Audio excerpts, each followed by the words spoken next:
Aujourd'hui, on s'adresse à vous, l'heure est grave à la tanière. L'heure est grave à la tanière. Je vais vous faire un petit peu d'historique. La tanière devait ouvrir ses portes au public au mois de mars 2020. Et au mois de mars 2020, il y a eu le Covid. Et l'interdiction d'ouverture. L'interdiction d'ouverture pendant 16 mois. Et lorsqu'on a pu en faire ouvrir à l'été 2021, il y a eu le fameux pass sanitaire qui nous a pourri la vie. La vidéo d'aujourd'hui est différente de d'habitude. Nous ne partons pas à la découverte d'un pays étranger, mais nous plongeons dans un lieu unique. Un refuge dédié à offrir un abri sûr et bienveillant aux animaux sauvages et domestiques en détresse. Dans cette vidéo, vous découvrirez l'histoire des créateurs de ce sanctuaire, une visite du parc, et pour terminer, 2 récits marquants. 2 récits qui incarnent l'essence même de ce refuge et de sa mission. Je vous souhaite la bienvenue à la tanière.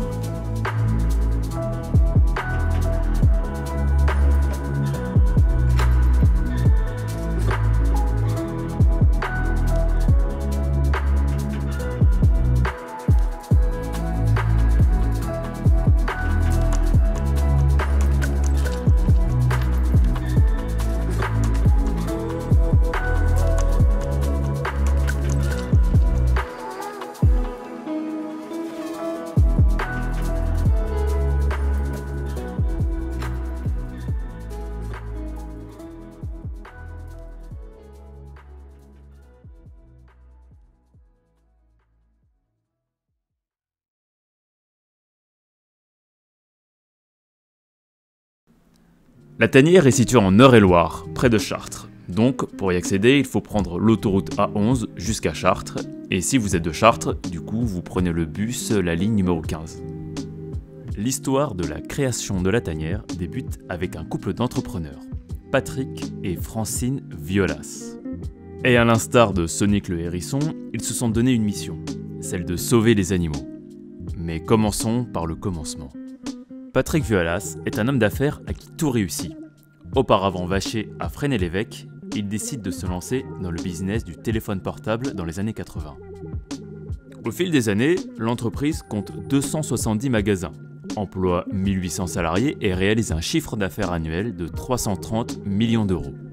Seulement, rider sur tout le game, ça va seulement 5 minutes pour Patrick, pour qui la routine devient vite insupportable. Donc, après avoir mis un perfect digne des meilleurs joueurs de Street Fighter au monde du business, il se lance dans un nouveau projet. Bâtir un projet de vente de produits du producteur au consommateur, et tout ça sans intermédiaire. Et résultat des courses, c'est un foirage total. Patrick et Francine décident de se lancer dans quelque chose qui leur tient vraiment à cœur. En 2011, ils ouvrent une petite ferme, près de Chartres, qu'ils appellent Renaissance. Celle-ci accueille des animaux abandonnés, en détresse ou retenus illégalement. En 2015, le couple fait la connaissance de Lisa et Paolo, 2 professionnels du cirque souhaitant arrêter leur activité. Et à partir de là, tout s'accélère. Le nombre de nouveaux animaux augmente, nécessitant l'agrandissement de l'espace. Et ainsi, la ferme pédagogique Renaissance se transforme en refuge. Un refuge qu'ils nommèrent la tanière. Aujourd'hui, le refuge accueille près de 80 espèces différentes, pour un nombre de 600 animaux. On avait démarré cette association, la Renaissance, avec au début que des animaux domestiques, vaches, moutons, cochons, chevaux, mais déjà que des animaux issus de problèmes. Quand on a commencé les travaux pour devenir refuge faune sauvage, zoo-refuge, en 2017, c'était des champs tout autour. On avait 20 hectares, c'était des champs avec 3 cabanes qu'on avait mis pour quelques chevaux. On voit la transformation aujourd'hui. Et on est passé de 3, 4, 5 qu'on était au début de la Renaissance à 90, je crois, aujourd'hui.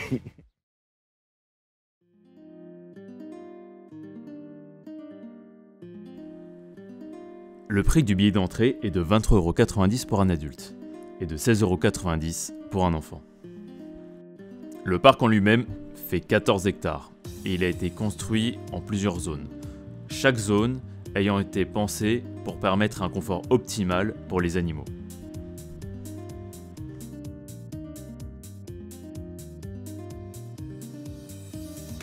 La visite du parc peut durer entre 2 et 3 heures. Et même s'il est très grand, il y a des indications un peu partout, donc vous êtes sûr de ne pas vous perdre.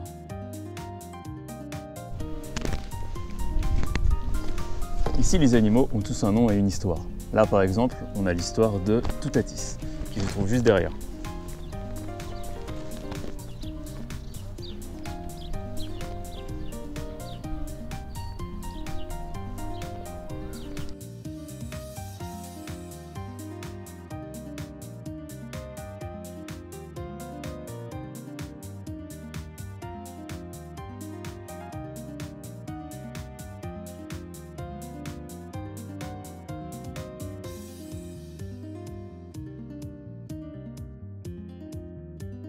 Alors, règle de base du refuge. Quand vous venez là, vous veillez bien à fermer toutes les portes pour éviter que les animaux s'enfuient. Faites gaffe, je vous vois. Hein. Alors faites-les choquer, faites ce que vous voulez, mais je pensais pas ça de toi. Pas loin de l'entrée du parc, il y a même un énorme espace où on peut apercevoir des lémuriens.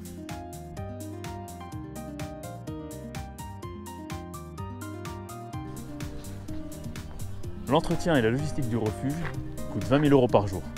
Et il faut savoir que le refuge est rémunéré par des dons ou par le billet d'entrée.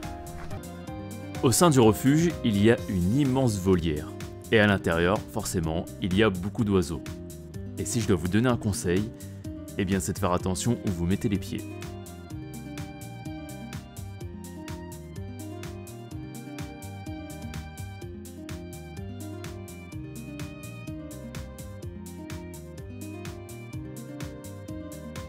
Pour votre sécurité et pour celle des animaux, veuillez toujours à respecter les consignes de sécurité, surtout lorsque vous vous trouverez à côté de la cage des singes.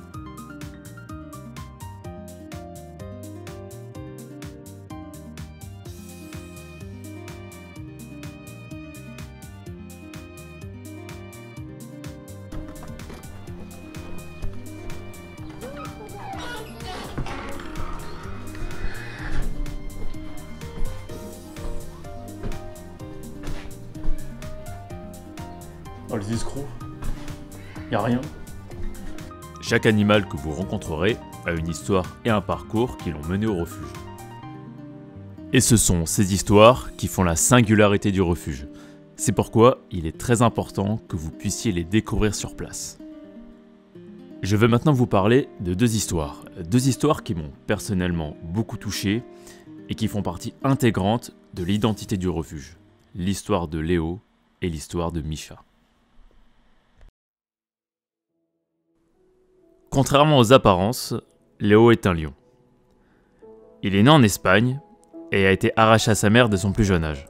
Tout ça dans l'objectif de devenir un objet de divertissement. C'est-à-dire qu'il était promené sur les plages ou dans les boîtes de nuit afin que les touristes puissent prendre une photo avec lui. Et c'est malheureusement une pratique qui est bien trop répandue. Dans certains endroits, on utilise l'attrait des animaux exotiques pour faire de l'argent, tout en les traitant comme des accessoires. En août 2019, Léo arrive à la tanière. Et Florence, la vétérinaire du refuge, ausculte Léo et en dresse un diagnostic inquiétant. Tout d'abord, Léo a subi une castration précoce. C'est pour cette raison qu'il n'a pas de crinière. Et cette castration se serait faite sans anesthésie. Il souffre également d'une cataracte qui aurait été causée vraisemblablement par les flashs des appareils photo. Et à cause du dégriffage qu'il a subi, il souffre également d'une infection aux pattes. Après son arrivée au refuge, Léo est pris en charge immédiatement. Il passe une batterie d'examens et prend un traitement pour ses yeux. Après son arrivée au refuge, les soignants remarquent quelque chose. Ils voient que Léo cherche du regard un autre lion, Zampa. Le refuge prend alors la décision de permettre la rencontre entre ces deux lions. Et comme vous l'aurez deviné, c'est un énorme pari. On ne sait pas si les lions vont s'entendre ou s'ils vont vouloir se battre. Bon, dans tous les cas, un agrandissement de l'enclos est mis en place. Le jour de la rencontre entre les deux lions arrive, et tout le personnel du refuge retient son souffle. Mais au final, plus de peur que de mal. C'est un véritable succès, les deux lions s'entendent merveilleusement bien. Et à partir de ce moment-là, Léo est au top du game. Il s'est fait un pote, il joue avec son pneu et mange autant de barbac que Son Goku. Et pendant 4 ans, il profite de sa nouvelle vie. Son passé difficile est maintenant derrière lui. En 2023, Léo développe un carcinome, qu'on peut aussi appeler cancer de la vessie. Il est pris en charge très rapidement par les soigneurs du refuge. Mais malheureusement, après tous leurs efforts, il s'avère que la maladie de Léo est incurable. Et c'est en avril 2023 que Léo s'est endormi pour toujours, entouré par les personnes qui l'ont sauvé. Et même si son histoire est triste, Léo est un animal qui a miraculeusement eu une seconde chance. Et son histoire doit être connue pour que les atrocités qu'il a subies ne se répètent pas. Ce que je vois encore sur les réseaux sociaux, des gens qui dansent et qui rigolent et qui jouent avec des cervales ou des gros chats. Mais arrêtez, quoi. Ne les regardez plus, ces vidéos. Arrêtez de les liker. Léo a été dégriffé par des charlatans, des griffes arrachées. Et c'est les bactéries qui se sont développées là-dessus qui ont fait toutes ces... Et encore, il a été fort parce qu'il a réussi comment on dit, à pas laisser les bactéries le ronger pendant toutes ces années. Et c'est au dernier moment, quand on lui a fait l'opération, qu'il a lâché prise des bactéries. Enfin, c'est pas comme ça qu'on dit, mais il a été fort quand même. Son organisme, pendant des années, a gardé en lui tout ce côté malsain. Et quand il a été trop faible, il a lâché l'éponge, quoi. Léo est arrivé en 2019. C'est un courageux, c'est un grand courageux, Léo. Léo est arrivé en 2019, où on lui a quand même offert 4 années de belle vie. Maintenant, il va falloir qu'on s'occupe de Zampa, son frère de cœur. On va s'occuper de lui, on va être très proche de lui pour que ça passe. Tout ça, encore une fois, à cause de la bêtise de certaines personnes pour de l'argent. Alors, s'il vous plaît, vous qui regardez ça, plus jamais ça. Laissez ces animaux sauvages dehors, ne jouez pas avec. Sauvages ou domestiques, ne jouez pas avec, ce ne sont pas des jouets. L'histoire de Misha nous emmène au 2 septembre 2019. Francine Violas découvre une vidéo sur internet. Celle-ci montre un homme et une femme forçant un ours à monter sur un micro-tabouret et le punissant à coups de bâton. Le jour suivant, Francine et son mari contactent tous les organismes susceptibles de les aider à retrouver l'ours. Et cela fonctionne. Le 14 septembre 2019, Misha arrive à la tanière. Cependant, légalement, l'animal appartient toujours à ses propriétaires. Il ne vient au refuge que pour se faire soigner. Misha est ausculté par Florence et les conclusions de l'examen sont alarmantes. Misha a été arraché non sevré à sa mère. Il a été enfermé dans une cage trop petite pour lui. Ses phalanges ont été sectionnées ou bien sont tombées à cause de la nécrose. Ses griffes n'ont pas été coupées et lui rentrent dans la chair. Il a été très peu alimenté, ce qui fait qu'il pèse 160 kg alors qu'il devra en peser 260. Son corps présente des hématomes, de la tête jusqu'aux pieds. Il a les pattes pleines de pus, des problèmes respiratoires, des problèmes de dents et des problèmes d'os. Étant dans un état extrêmement grave, il suit des soins quotidiens pour que ses pattes puissent cicatriser et pour qu'il puisse reprendre du poids. Il passe également une échographie quotidienne par le cardiologue du refuge et son état se stabilise jusqu'au 11 octobre 2019. Ce jour-là, le personnel du refuge s'aperçoit que Misha a des vers blancs qui lui sortent du nez et de la bouche. Le problème, c'est que si on lui donne des médicaments pour traiter les vers, ceux-ci vont mourir, mais vont l'infecter de l'intérieur. La seule solution, c'est de retirer les vers un par un. Mais malheureusement, cela ne suffit pas. Il va donc falloir l'opérer. Mais pour réaliser l'intervention, il faut avoir l'accord des 2 propriétaires. Et ceux-ci refusent. Mais heureusement, l'histoire de Misha fait le tour des réseaux sociaux. Et tout le monde s'engage pour faire en sorte que l'ours puisse être opéré le plus rapidement possible. Des députés, le préfet de Loir-et-Cher et même le ministre de l'écologie. Et sous la pression, les propriétaires acceptent l'opération. Une fois l'autorisation signée, Misha peut enfin être opéré. Mais malheureusement, à cause de trop grandes blessures, Misha ne se réveillera jamais. Alors, on a pratiqué l'autopsie, jusqu'à hier soir, assez tard. J'ai pris le papier pour noter, pour lire parce que ce que j'ai écrit, parce que je ne veux pas raconter des bêtises. Donc, ce qu'on a, il y a deux états sur Misha. Il y avait tout ce qui était visible, les ongles, les griffes, les asticots qui sortaient de la gorge postérieure, et tout ce qui était pas visible. Je vais commencer par tout ce qui n'était pas visible et qu'on a vu quand on l'a anesthésié, quand on a fait l'opération. On a constaté un larynx très inflammatoire avec une trachée présentant des liaisons hémorragiques. Alors, ce que je vais dire maintenant n'engage que moi, mais on ne pourra jamais le prouver, mais cette trachée très inflammatoire et ces liaisons hémorragiques, je suis moi personnellement persuadé que ça vient d'utilisation abusive de la chaîne qui était au cou de Misha et qui servait à le déplacer. On a trouvé également une tumeur de la taille d'un gros pamplemousse dans le poumon droit. Des traces de passage de miasmes, des miasmes c'est des asticots entre les poumons, et présence de mucus dans le poumon gauche. Ça c'est ce qu'on savait, qu'il y avait ces asticots qui étaient passés par là, mais dans des proportions encore plus importantes que celles que l'on pensait. Les narines étaient complètement bouchées par une substance de type cartilage. Ça veut dire que ça ne date pas d'aujourd'hui, c'est déjà durci. Ça ne date pas d'aujourd'hui, donc il y a longtemps que la narine est bouchée, ce qui expliquait aussi ses difficultés respiratoires et ce qui explique le fait qu'il n'a pas pu prendre le relais au niveau respiratoire pour se réveiller tout seul.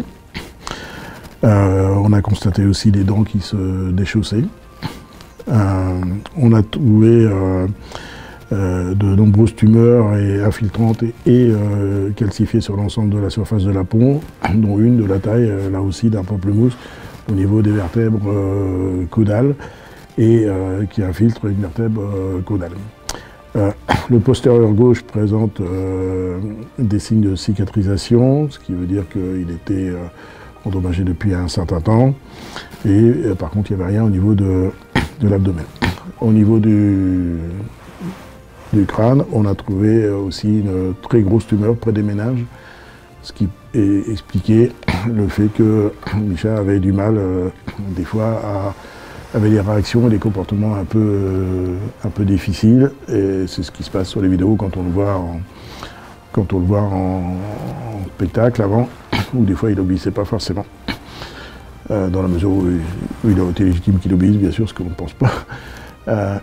Et il avait quelques troubles du comportement grâce à cette tumeur au niveau des méninges, au niveau du cerveau.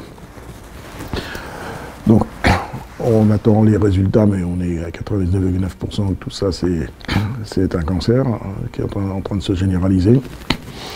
Alors, autant on ne peut absolument pas accuser ces propriétaires de la cause du cancer, parce que un cancer, ça arrive, ça tombe dessus.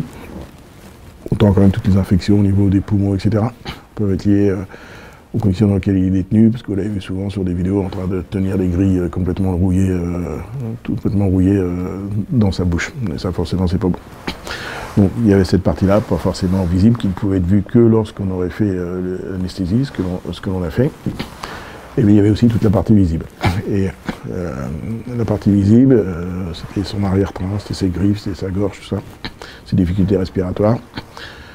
Il est juste inadmissible, et pour une fois, je vais employer des mots un peu plus durs, et criminel, que ses propriétaires aient fait venir début septembre un vétérinaire pour le voir, uniquement dans le but d'obtenir un certificat de bonne santé. Vous savez, quand on présente des animaux, enfin, vous ne savez pas, quand on présente des animaux de spectacle, il faut obtenir chaque année régulièrement un certificat de bonne santé de l'animal pour pouvoir continuer à le produire. Conscient que l'animal était malade depuis longtemps, parce qu'on ne pouvait pas l'ignorer, ces propriétaires ont payé et fait venir un vétérinaire, pas pour soigner Misha, mais pour obtenir un certificat de bonne santé. Ça, c'est parfaitement criminel et parfaitement interdit. L'histoire de Misha est celle d'un animal qui a été brutalement exploité, utilisé sans relâche et victime d'une grande cruauté.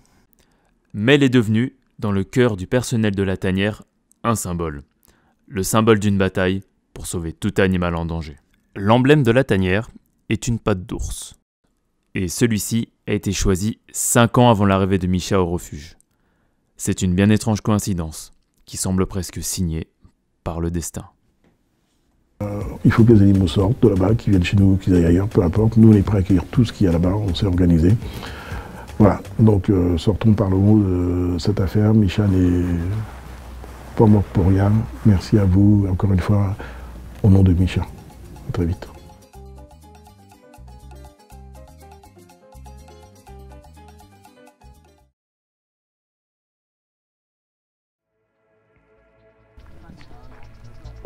Depuis sa création, la tanière a réussi à porter secours à plus de 3000 animaux.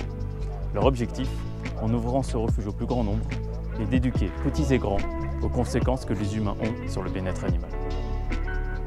N'hésitez pas à faire un tour sur leur site internet, vous pourrez découvrir leur histoire et celle des animaux de la tanière. C'était Pigeon Voyageur, n'oubliez jamais la passion.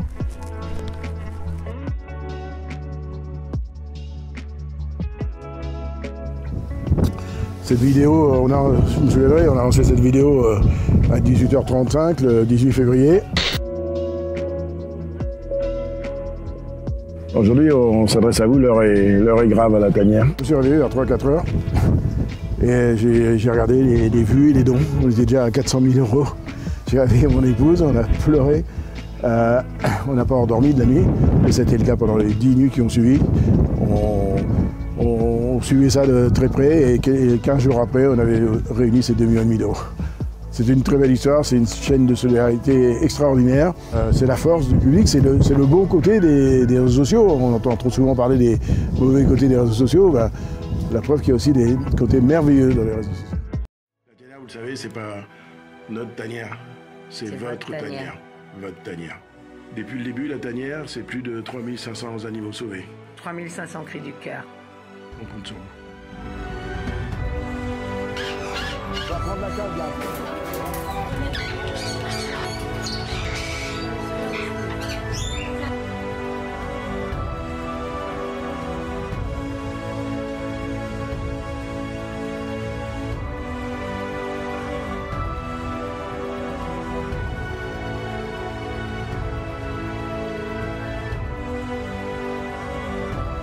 Ils disent merci.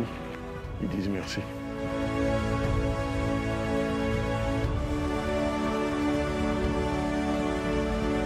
On ne savait pas que c'était impossible. C'est pour ça qu'on l'a fait.